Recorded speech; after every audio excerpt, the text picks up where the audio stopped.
سڵاو ڕێز و خۆشەویستین بۆ بینەرانی کوردستان 24 داواکارم لە سەرجەم هاوڵاتیانی خۆشەویست کە لە ماڵەکانی خۆیان بمێننەوە و پابەندی ڕێنماییەکانی وەزارەتی ناوخۆ و وەزارەتی تەندروستی بن و لێرەشەوە زۆر سوپاس بۆ سەرجەم پزیشکان و کارمەندانی وەزارەتی تەندروستی و سەرجەم پێشمەرگە قارەمانەکان و ئاسایش و پۆلیس کە شەو و ڕۆژ لە خزمەت هاوڵاتیاندان. من مامۆستا بەرهەم لە ماڵەکەی خۆم ئەمێنمەوە لەبەر خاتری مناڵەکانم،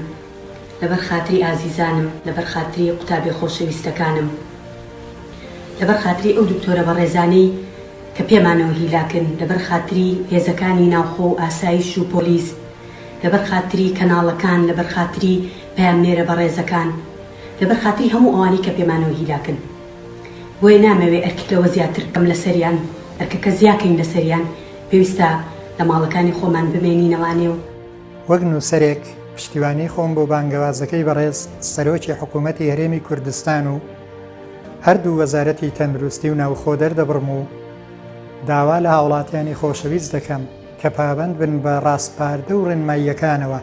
بۆ ئەوەی بە کەمترین زیان بتوانین ئەو دۆخەنا لەبارە تێپەڕێنین. بە هەبوونی ئێوە کوردستان ئاوەدانتر دەبێت.